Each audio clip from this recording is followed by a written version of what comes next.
guys, welcome back to my channel. Welcome back to another book review video. These are one of my favorite videos to make. I need to get my water. I love talking about books. I love sharing all the books that I'm reading. As usual, I have my notes right here in front of me because I want to make sure that I don't miss anything. I do kind of take notes as I'm reading books or highlight things in my books. That way I can share them with you because that's my favorite part. Because a lot of you seem to have the same interests in books that I do, so it's just really fun to talk about them. And I have so many people who like, please continue to do these videos. I only get just a few hundred views on these videos, but y'all, that is just fine because I absolutely love making them. Like I said, I'm really passionate about reading, and I don't even care how many people watch these videos as long as the people that enjoy reading get to see these videos. That's all I care about. So I'm going to talk about the books that I read in December and January, with the exception of a couple of holiday ones. I read 7 books alone in January, so I don't want this video to be too long. So I'm just going to talk about, I think there's 3 books that I read in December that were not holiday related, and then 7 books in January. It's been a great January. I wanted to do 8, but the book I'm reading right now, I am on the fence about even finishing it. I just have not been able to get into it, and I almost think I need to give it another chance because I really like the author. So I'm thinking of just putting it down and starting something new. So that's why I'm filming this video a little bit earlier in January, because I know I'm not going to get the other one finished before Tuesday. So I'm filming this on a Sunday and the end of the month is on Tuesday. So I'm going to actually put this video up on Tuesday. So I have, again, 3 books to talk about that I read in December, 7 books that I read in January. As always, I'm going to give you the Goodreads rating at the time of filming this video. Of course, that rating can fluctuate depending on people rating as they read them. And I'm going to give you my personal rating. There's going to be no spoilers in this video. I pretty much read exclusively ebooks. They're definitely just my preference. I find books at my local library through an app. They have a couple different apps that they use, and you can go on there and you can check out books through that. You can place them on hold. So check out your local library, see if they do any kind of ebook system like mine does. I also have Amazon Prime, so you can get free books through Amazon Prime Reading, which is free with your Amazon Prime service. Now, one that is a pay service through Amazon is Kindle Unlimited. It is $9.99 a month. I think it is absolutely well worth every single penny because I do read a lot of books through Kindle Unlimited. But if you are not part of that, you can also usually sign up for a free trial, or sometimes they do like 99 cents for 3 months before you pay the full price. So definitely check it out. There's a couple books in here that I really want you to read, and they are through Kindle Unlimited. I also find really good sales also through just Amazon and Apple Books. I do read on my iPad, so I do have an Apple Books app, and I do find books through there as well. I normally, though, will not pay over $3.99, $4.99 for a book, but there are some authors that my rule of that, I do break that rule sometimes. For some of the authors, sometimes it's a win, and sometimes it's not a win, which will be one of those in this video.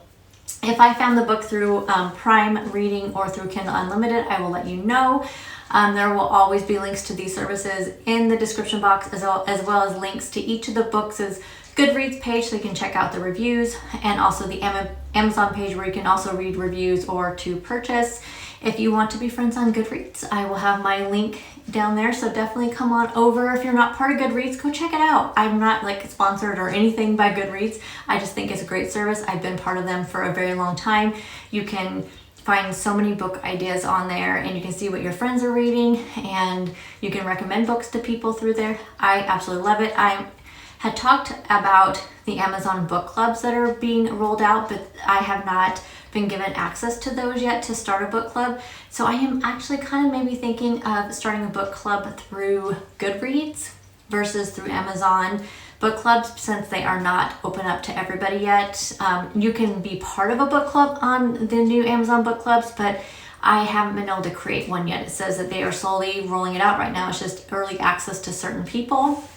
But I do know that you can start a group on Goodreads, and I thought about maybe starting a kind of book club group on there. Let me know in the comments. Is that something that you guys would be interested in, or should we wait for the Amazon ones to open up? I think either one would be fine. So let me know, and if I get enough people that sound interested, then I will go ahead and start one over on Goodreads.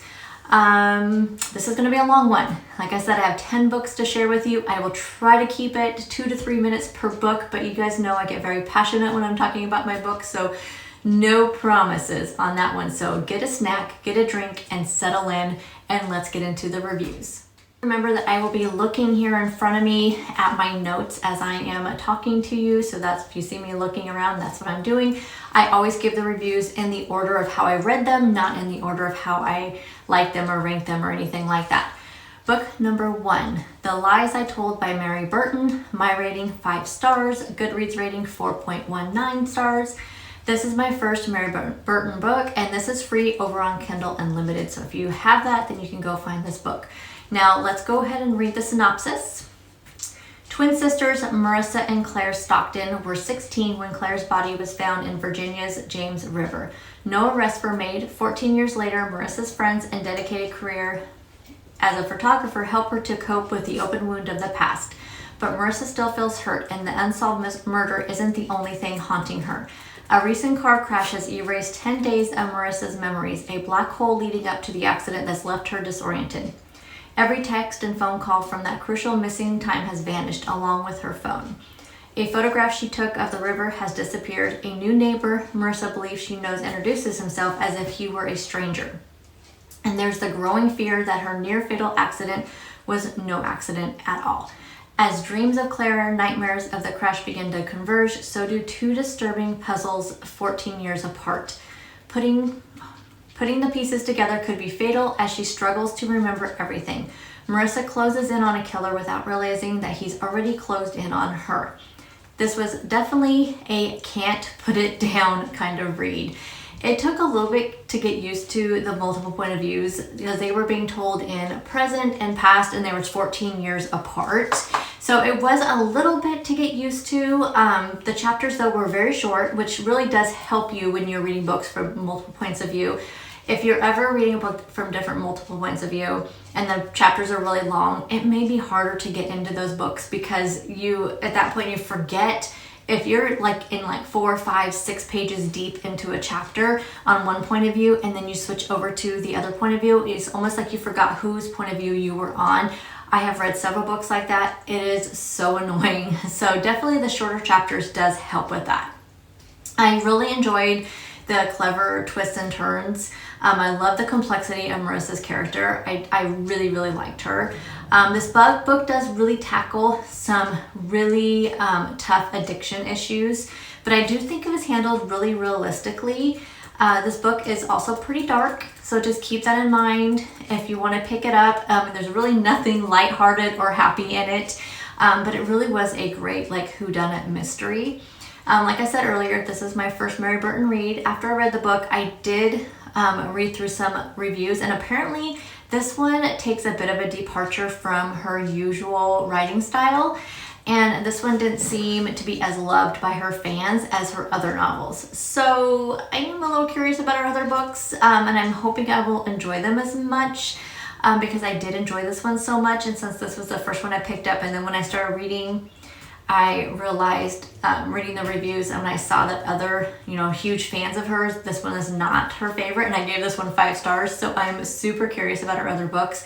Also, just so you know, I don't read reviews on books until after I read the book, because I don't like reviews to sway what I'm feeling about a book.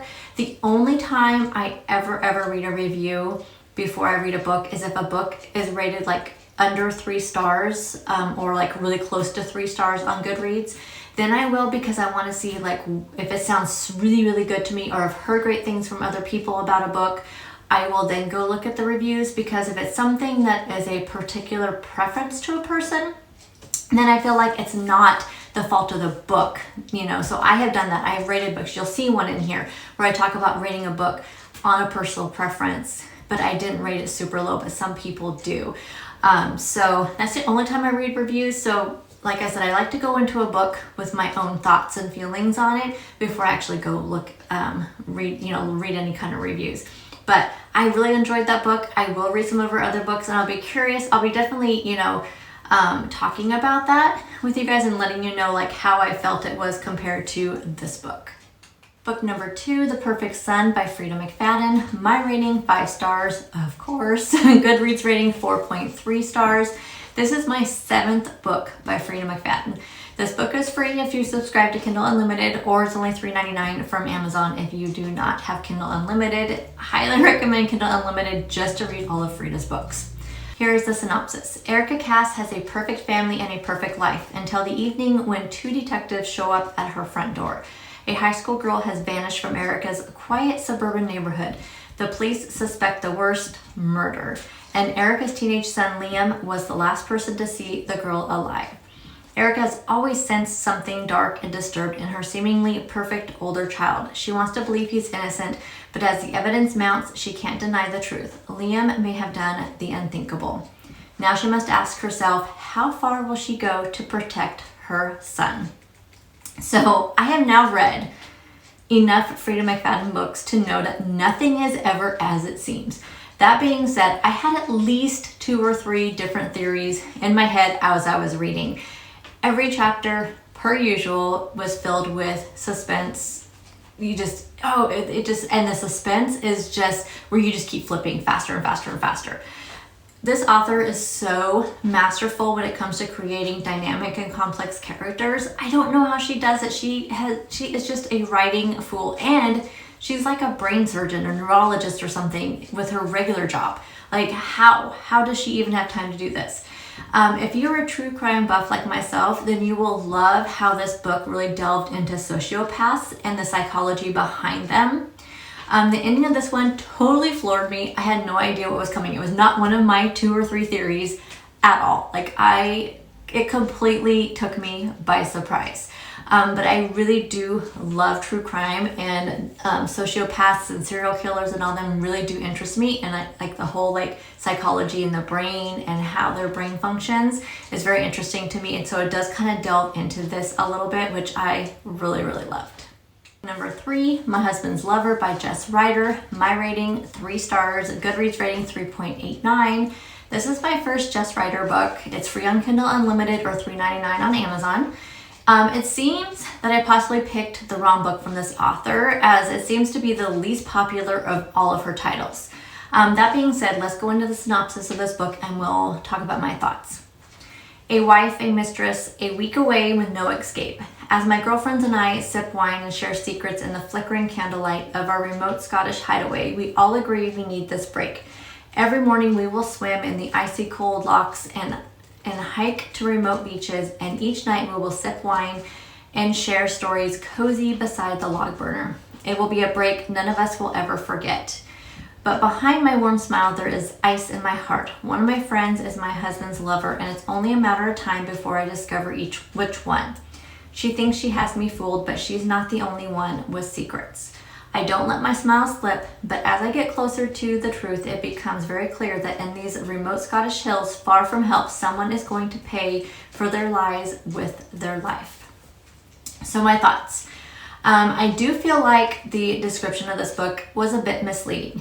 I don't like to give spoilers, so I'm just going to say that the characters that are being described are really being described in the synopsis are a bit different than they truly are in the book. I was a little disappointed by that. I felt like if they would have been the way that they're described in the synopsis in the actual book, I would have been more interested in it.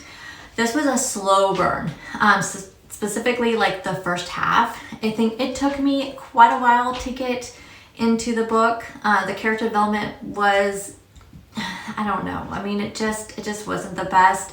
And some of the characters were not very likable. I was at least 40% in before I finally got the point where I wanted to know what was going to happen. I did hope for a bigger bang at the conclusion, but it was satisfying enough, to give the book 3 stars.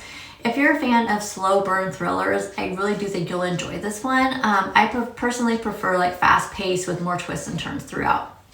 Again, as I mentioned earlier, when I was reading through the reviews after I read this book, it seems that people don't enjoy this one as much, and so I really want to give the author another try, especially if they're all set in other countries. For some reason, I gravitate towards like books set in Australia, or in like this one was set in Scotland, in England. I don't know. I just love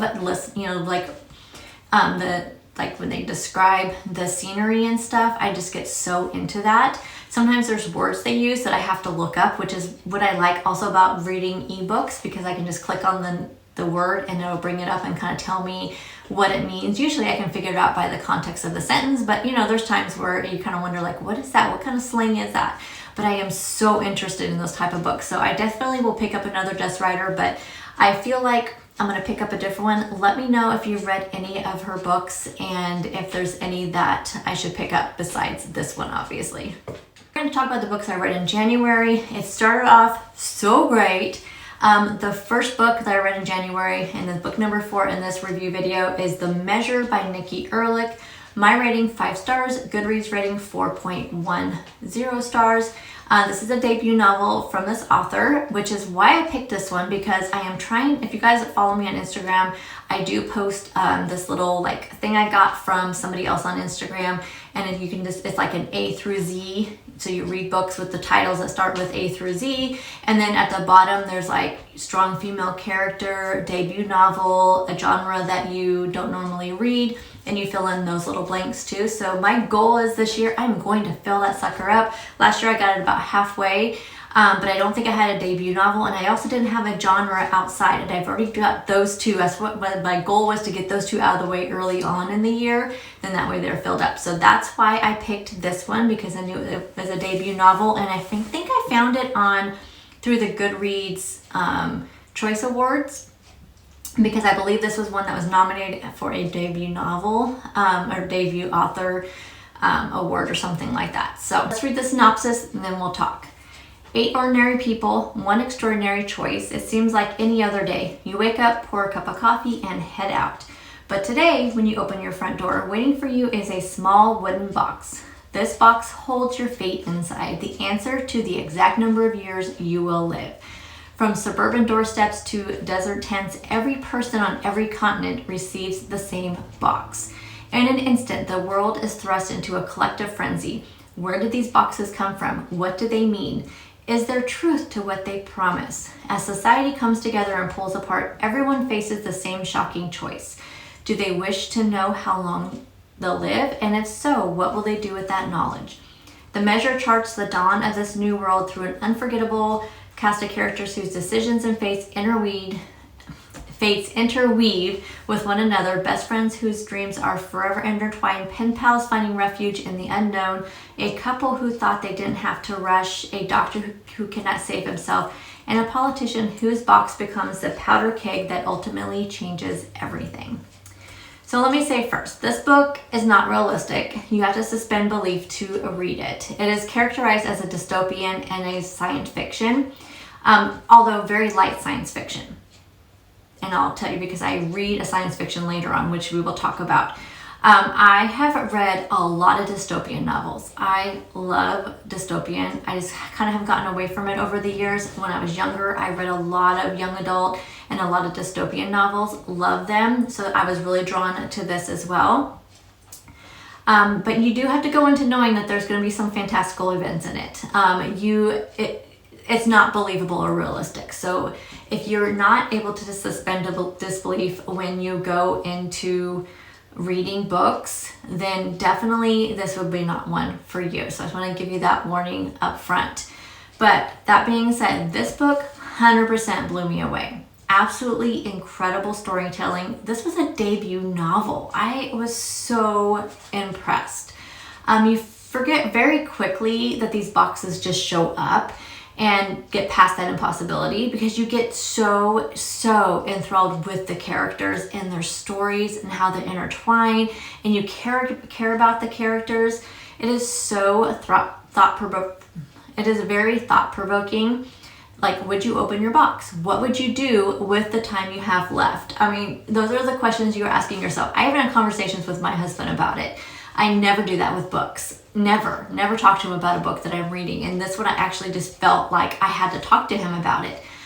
This author writes so beautifully, managing to successfully take on various different characters, the way that she tells their stories, and that she just interweaves them so perfectly.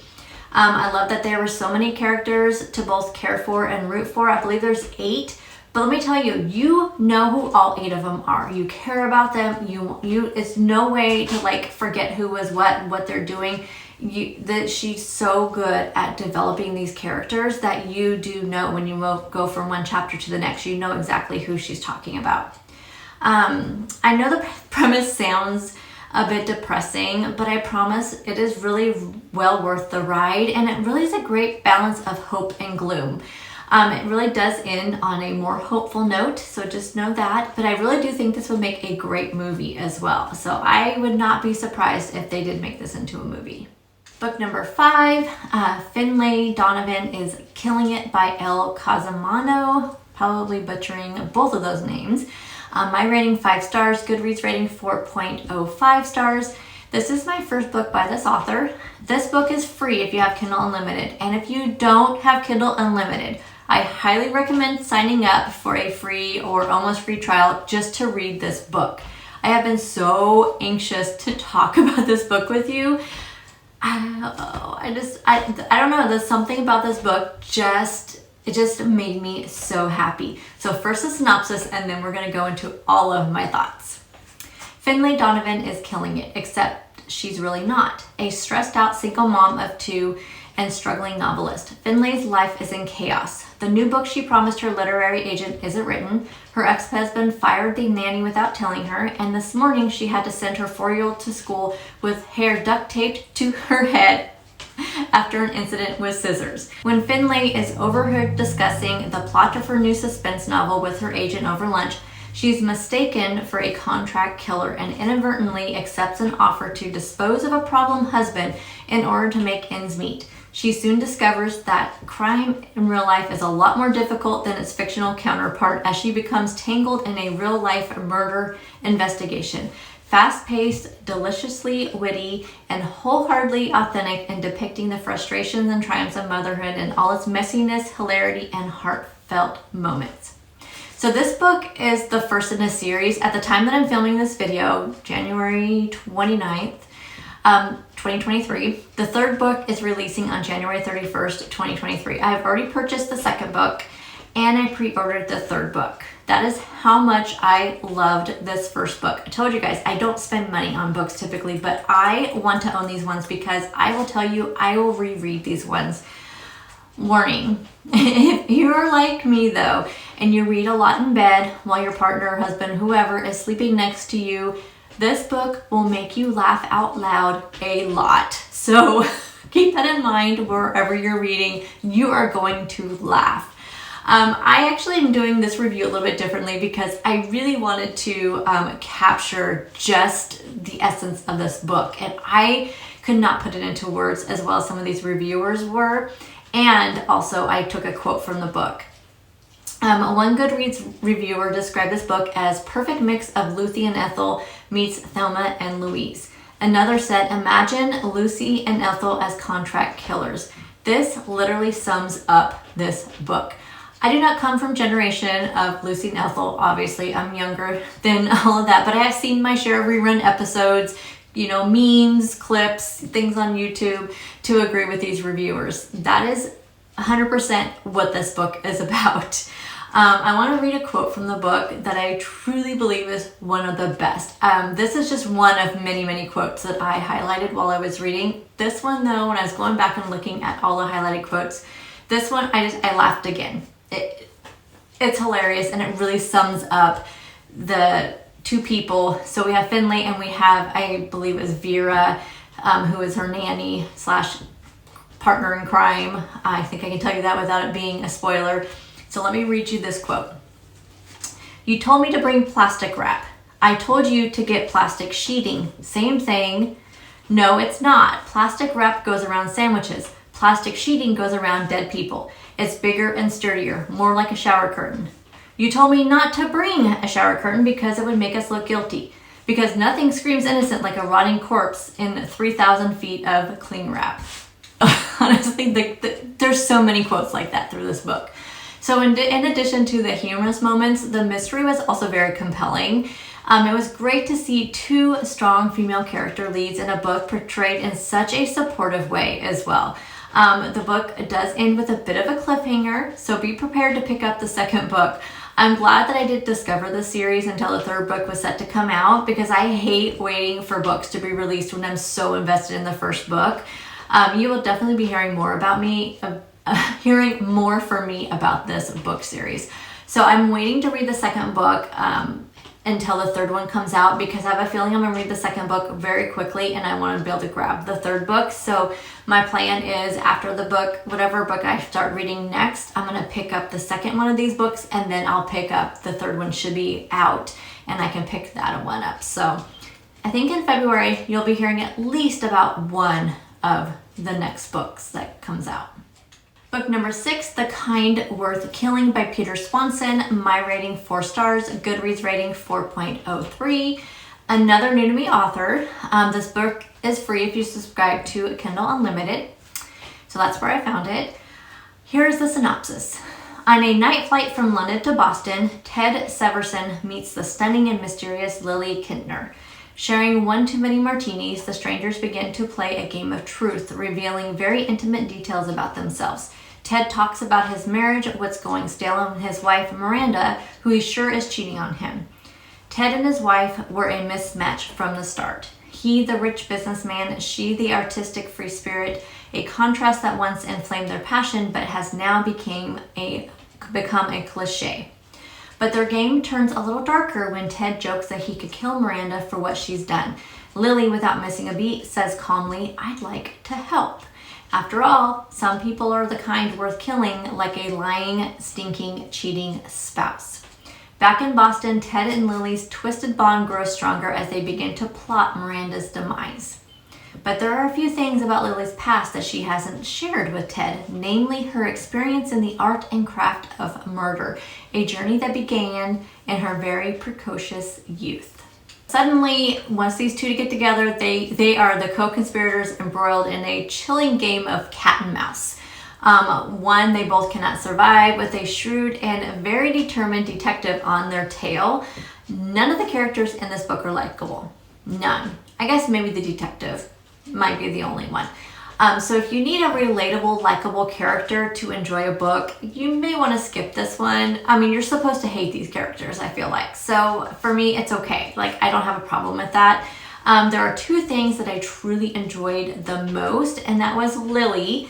So I know, one of the bad characters, but you can't help to like Lily. There's just something about her that is not likable, but you just, I don't know. You just like her. You like her character. And the pacing was really good. I couldn't put this book down. I was so invested in this story. The story is told in multiple points of view. I found Lily's definitely to be the most interesting. I love her backstory. I think you just get to know her so well, and what drove her and why she is the way she is, and it's told very well. Some of the twists and turns were easy to figure out, but it really didn't take away from the story. I am surprised that this thriller isn't more well known. Maybe when it first came out, I think it's like a 2014, 2015, so it's an older book. Maybe it was more well known then, but I just, like I said, randomly stumbled upon it on Kindle Unlimited. The ending, though, it left me absolutely stunned and in shock. There is a second book with two of the characters from the first book. And that second book is called It's the Kind Worth Saving. So I do plan on picking this one up as well. I don't know if it's on Kindle Unlimited. I don't think it is. So I'm going to see if my library has it. Made it to number 7. Dark Matter by Blake Crouch. My rating 4 stars. Goodreads rating 4.13. So if you know me, you're probably wondering, wow, you picked up a Blake Crouch? Because I think he's pretty well known. I see a lot of his books out there. But I wanted to branch out again for the challenge, for my little Instagram or my little reading challenge that I'm doing. I wanted to branch out of my normal suspense thriller horror comfort zone. So I chose a science fiction book as my new genre. I know that Blake Crouch is extremely popular. Like I said, I see a ton of his books out there. The only other genre that I don't really read and don't even know if I've ever read, maybe years ago, like in high school, it was historical fiction. I just don't have any interest in reading that. I figured science fiction would really keep me a lot more interested than a historical fiction. So that's why I broke out of my comfort zone to pick a science fiction. I thought, well, at least has a little bit usually more suspense and thrilling to it. So let's go ahead and talk about what this book is about. Jason Dessen is walking home from the chilly Chicago streets one night, looking forward to a quiet evening in front of the fireplace with his wife Daniela and their son Charlie, when his reality shatters. Are you happy with your life? Those are the last words Jason Dessen hears before the masked abductor knocks him unconscious, before he awakens to find himself strapped to a gurney, surrounded by strangers in hazmat suits. Before a man Jason's never met smiles down at him and says, "Welcome back, my friend." In this world he's woken up to, Jason's life is not the one he knows. His wife is not his wife. His son was never born, and Jason is not an ordinary college physics professor, but a celebrated genius who has achieved something remarkable, something impossible. Is it this world or the others that's the dream? Even if the home he remembers is real, how can Jason possibly make it back to the family he loves? The answer lies in a journey more wondrous and horrifying than anything he could have imagined. One that will force him to confront the darkest parts of himself, even as he battles a terrifying, seemingly unbeatable foe. So remember when I said that the measure was unrealistical and fantastical? Well, dark matter is even more so. So I think dark matter is a real thing. I have to admit, science, I didn't take like chemistry in high school. We didn't have to take it to graduate. I literally in high school took what I needed to graduate. I didn't have very high aspirations back then. So I never took chemistry. I feel like this kind of stuff is more higher level. Kind of funny because my son is a science teacher and he probably would really enjoy this book and really understand it a lot more. They talk about something in there that I remember hearing about on Big Bang Theory, the TV show. So I think it's even more physics type level stuff. So let me start by saying this book, I gave it 4 stars, as you guys saw, or I already told you, I gave it 4 stars. Due 100% to the writing and the plot. The author writes masterfully, tackles the science fiction elements very well, explains it in a very understandable way. That being said, I now know that science fiction is not a genre that I will pick up often, if ever again. Because this was hard for me to get into, again, only due to the genre, I decided to review this based on pros and cons. So sometimes I do that with books that I just kind of on the fence about, or just to try to explain how I'm feeling about it. So pros. Beautifully crafted characters. Loved the characters. Author was amazing with that. Writing. The writing was impressive. A great dialogue, natural and realistic.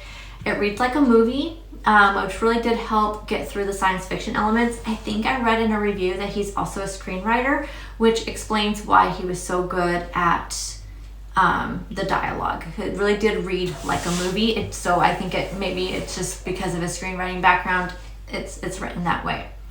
Plot, I thought the plot was so original and downright creepy, to be honest. This book is very fast-paced and really does make for a quick read. Talk about the writing for a second. When I was reading reviews, one of the things that I saw was people were complaining that the paragraphs were very short, like there'd only be like sometimes 2 or 3 sentences in a paragraph. That kind of stuff doesn't bother me. I'm just reading to read, but it seemed to bother a ton of people. But I think maybe because I read it more like a screenplay than a novel, maybe for me that it worked out okay. Cons. So there is a character named Amanda. She added really nothing to the story. There was one big part of it. I mean, just one, not even big part, but one piece of the story that did project the story forward. But at that point, she could have just went away. Like, she didn't need to be in the rest of the story. I just felt like every time I read anything with her, it just felt like so unnecessary and just a lot of wasted reading, to be honest. Like, they could have taken her out and it just would have been fine. Or made her character a little bit different. So I just feel like the way it was written, I got kind of sidetracked by her a little bit because she didn't add to anything. I was waiting. Each page I would turn, I was thinking, okay, there's going to be like, she's going to add to this, right? Nope. And then she was gone. Thank goodness. This book doesn't contain any twists or surprises really, which may be par for the course for science fiction. Maybe it's about whatever the science fiction part of it is. I don't know. Again, I'm used to reading thrillers, so for me, I really missed the, just the, oh, what's gonna happen? Oh, what's this, what's that? Or what's this big, the big surprise? I was waiting for that and I didn't get it. So the book just didn't excite me as much as I wanted it to. The ending, it wasn't terrible, but it just wasn't very believable either. And I mean, not believable as in the science fiction part of it, just would people really react that way in that situation type believable.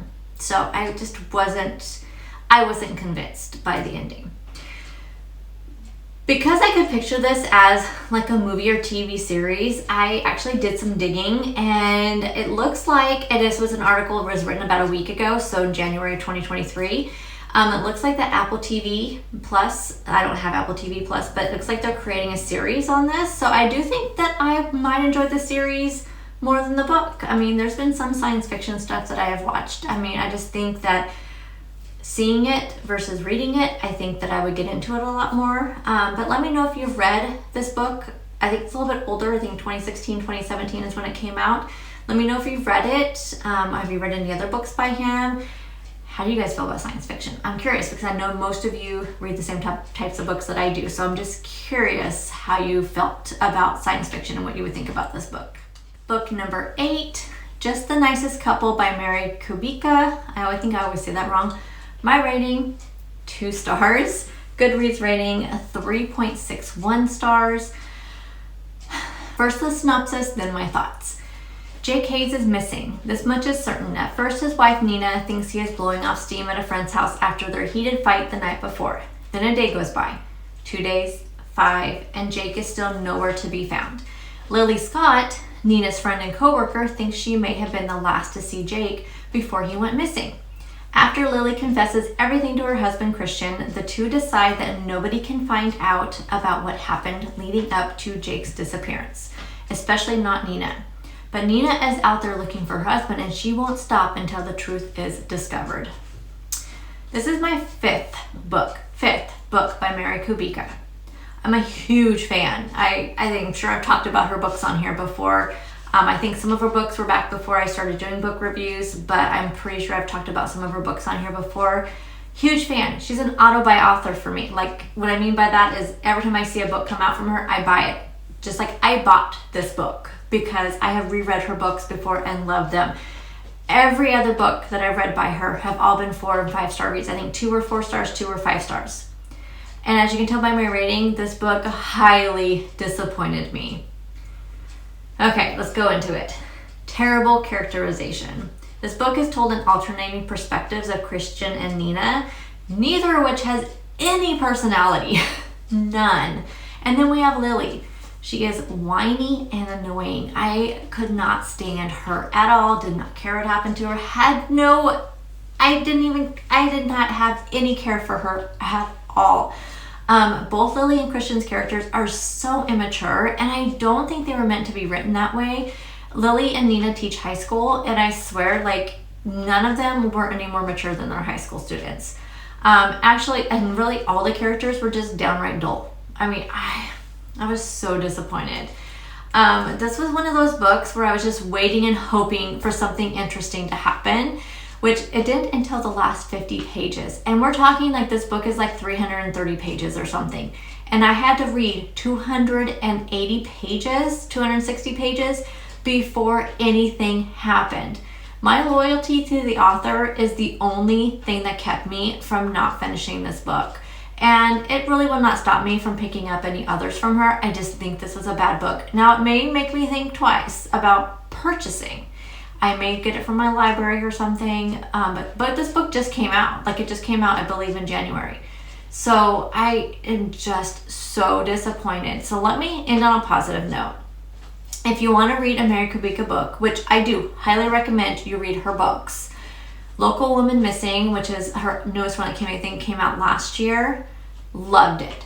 Absolutely loved it. 5-star, all the way, amazing book. The other one, The Good Girl, which is one of her older books, again, another 5-star, amazing read. I also recommend The Other Misses and Every Last Lie, which both of which I gave 4 stars, which I think because probably I figured out the twist or something. And I do believe I have reviews on Local Woman Missing, and The Other Misses and Every Last Lie. So I always link down below my whole book review, like my playlist. So you can go find those books and you can read the reviews on them. So I'm not going to give up on her. This was just a bad book. I mean, I think every author is going to have a bad book, right? And this one definitely is. And I was reading through the reviews. Everybody's disappointed by her. Everybody's disappointed by this book. I mean, not everybody. Okay, so that has, I mean, what was the ratings again? Let me look. What were the Goodreads ratings? 3.61, which I'll tell you, I bet her other books are rated a lot higher than that. So people did like this book. My cat wanted out. Anyway, I think there were people who really liked this book. I don't know, it was a miss for me.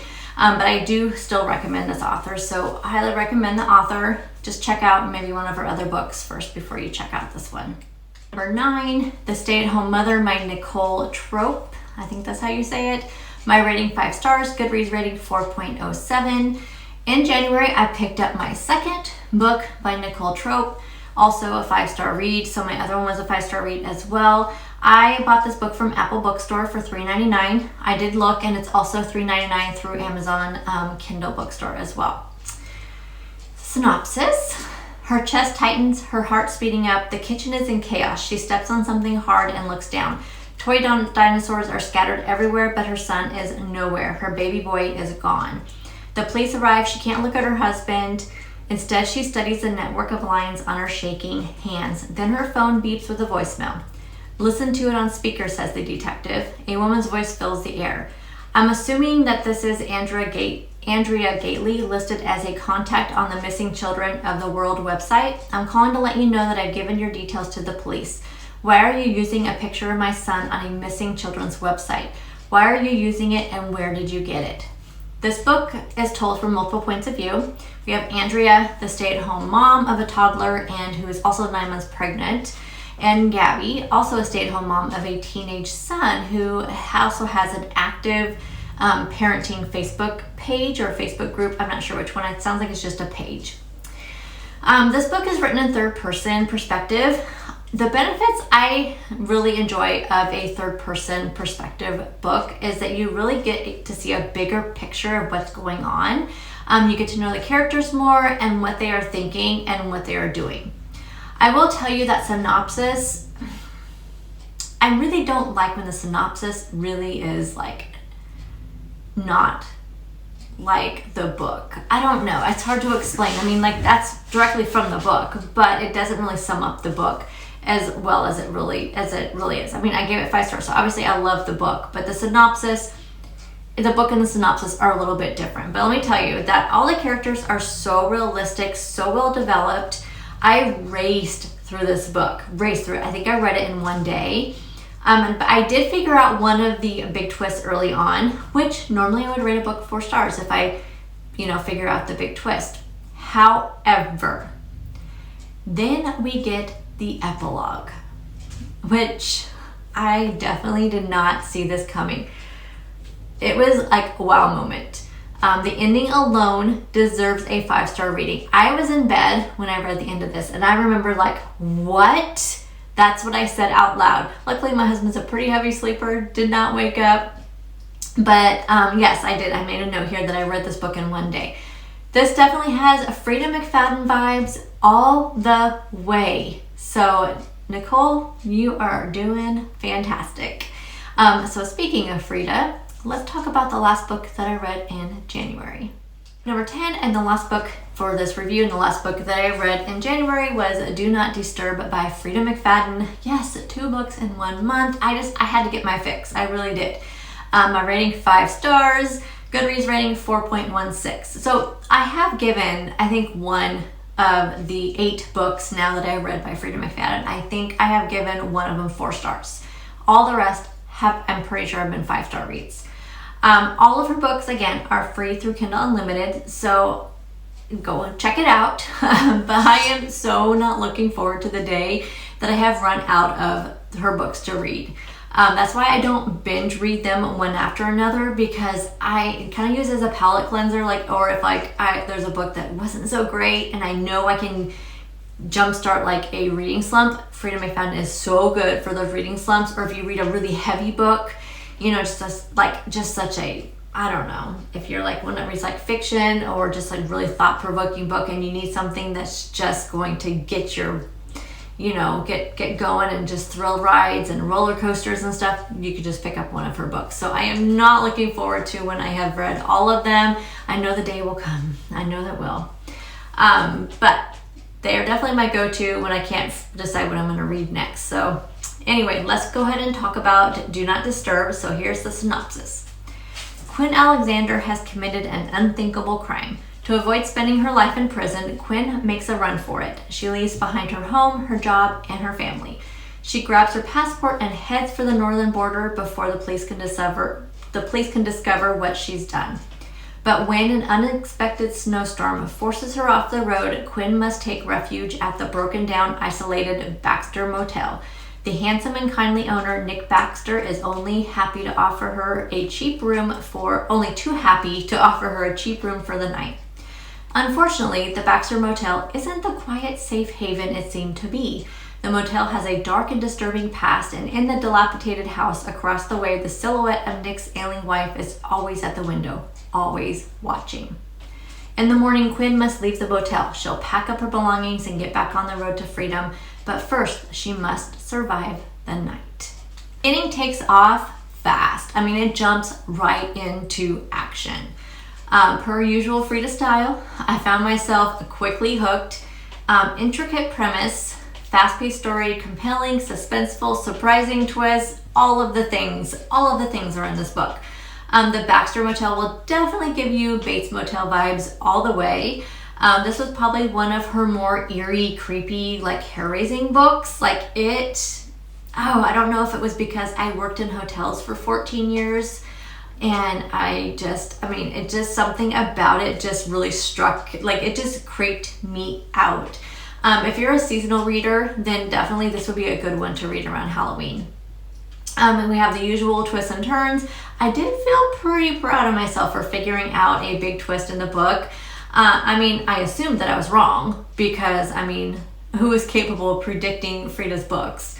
But I was pretty proud of myself. I did figure out one of them.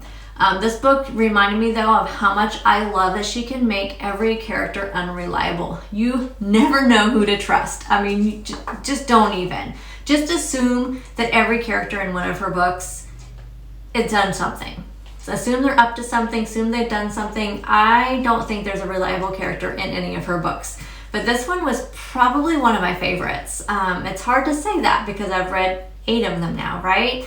But this one definitely is probably one of my favorites, probably one of the quickest ones I read as well. I think I read this in one day, but highly recommend this one. As usual, highly recommend any of them. Like I said, Kindle Unlimited is worth it just to pick it up maybe for a month and read a ton of her books. So guys, those are the 10 books that I read between December and January. I am really into reading again, so I think we will definitely be going back to monthly book reviews. There for a while I was only doing seasonal book reviews because I was not reading as much, but I plan on reading a lot, and I have definitely done that with reading 7 books in January, so hopefully I can stay on that same pace. Let me know, as always, what are you guys reading? We want to know in the comments.